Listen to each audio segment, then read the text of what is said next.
Hi guys, in today's video we're going to find the domain and the range for the functions shown in each of the given cases. So we have a parabola, then we have an exponential, and finally we've got a hyperbola. So let's focus on the parabola. So we know by definition the domain is all the x values for which this function is defined. If we pay attention to the arrows, we can see this function continues. The arrows indicate continuity.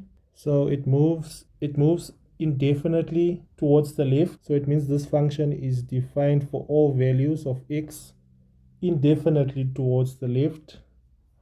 And the same could be said for the right arrow. It continues in this trajectory and it moves indefinitely for all values of x. The function is defined to the right, and as well as all values in between. So we can comfortably say that the domain is x is such that x belongs to the set of real numbers. Now if you move on to the range is by definition all the y values for which this function is defined on the graph, or all the output values for which this function exists on the graph. So if you pay attention to this graph, you can see that we've got a minimum -4, and anything beneath -4, we can see the graph is non-existent. There's no sign of the graph. So the range starts at, the function is defined from -4 upwards. So all the y values beginning from -4. So the range is defined as y is such that y should be strictly greater than or equals to minus. So let's pay attention to the exponential graph. We shall start with the domain. So if you look at the arrows again, we see a sign of continuity. It continues forwards indefinitely. So it continues for all values of x in this direction. The function is defined.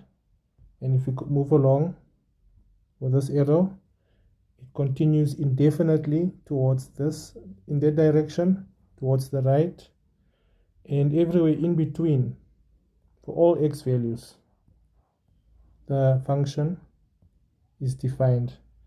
So we can say x is such that x belongs to the set of real numbers. But if we move on to the range, we can see there's some sort of restriction.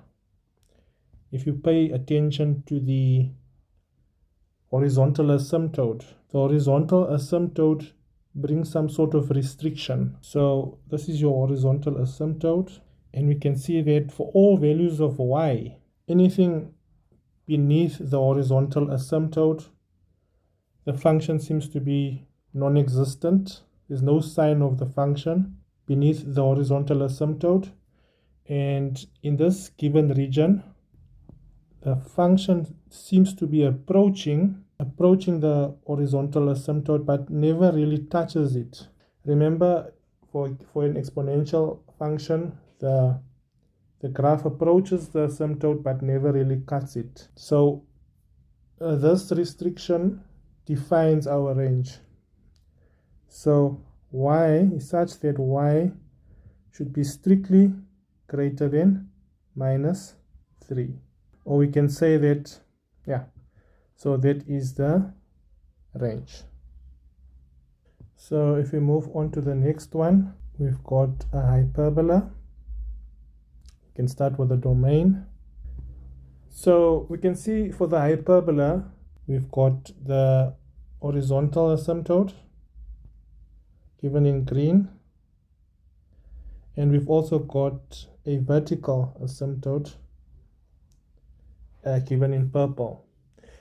So we can see that the graph continues. The graph is defined in this region approaching the vertical asymptote, but then the graph by the purple line doesn't exist, and then after the purple line the graph tends to continue in that direction. So to make it clear, the graph is defined here approaching the vertical asymptote and moving indefinitely in that direction, and then there's a break, and then it starts here again and it moves indefinitely in the positive infinity direction. So the domain can be defined as x is such that x belongs to the set of real numbers with the condition that x cannot equals to 0. So the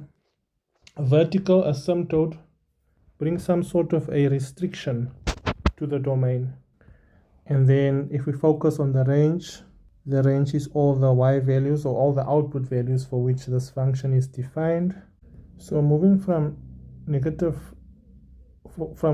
y is equals to negative infinity upwards, approaching the horizontal asymptote in this region, the function is valid or defined for y values, but then the horizontal asymptote y is equals to 2 brings some sort of restriction. At the line, the function doesn't exist, and then it continues to exist just after the horizontal asymptote indefinitely towards y is equals to positive infinity in this region. So we can then say the range is y is such that y belongs to the set of real numbers with the condition that y cannot be equals to positive 2. Thanks for watching. See you in the next one.